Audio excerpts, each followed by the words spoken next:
Every time we talk about taxing the super rich, a familiar fear-mongering cry echoes through the headlines: capital flight. We're told that if we dare to touch their hoarded wealth, the billionaires will pack their bags, take their money, and leave our economy in ruins.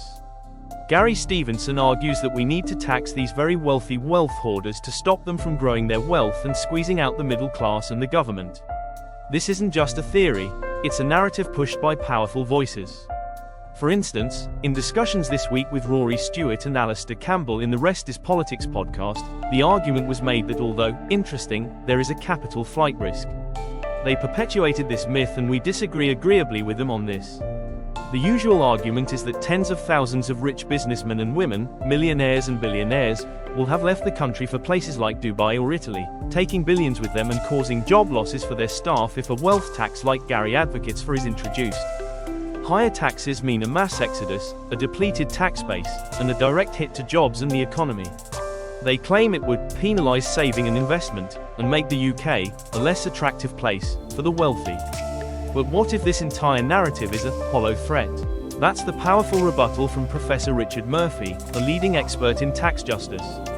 He asserts that the claim of rich flight is a hollow threat, and that most wealthy people tend to stay put, even in the face of higher taxes. He argues that the idea of a mass exodus simply doesn't stand up to scrutiny. The vast majority of wealthy individuals, even when faced with higher taxes, choose to remain where they are.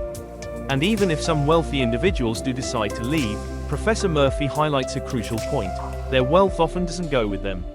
He emphasizes that even if some wealthy individuals do leave, the UK retains significant assets such as their houses, pensions, and other financial holdings.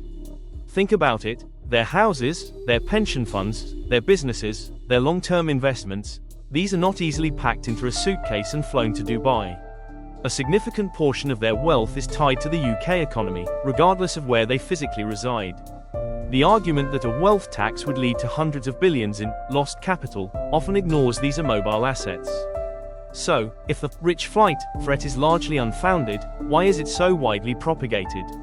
Richard Murphy characterizes this narrative as a fabrication put forward by the media to try to protect the wealth of the wealthy, explicitly stating that the wealthy own the media that promotes the story.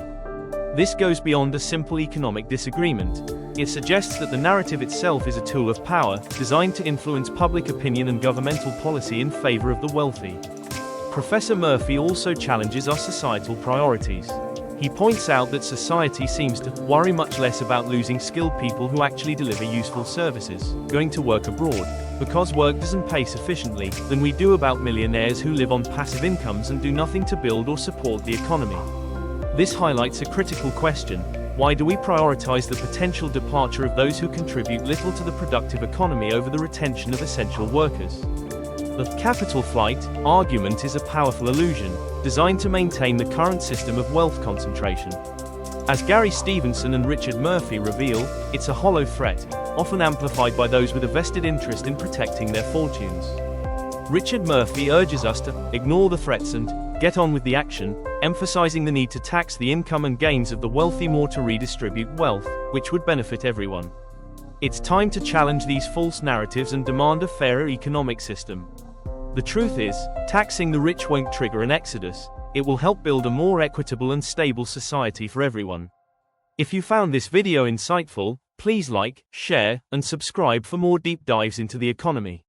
And check out Gary Stevenson's and Richard Murphy's work for more essential insights.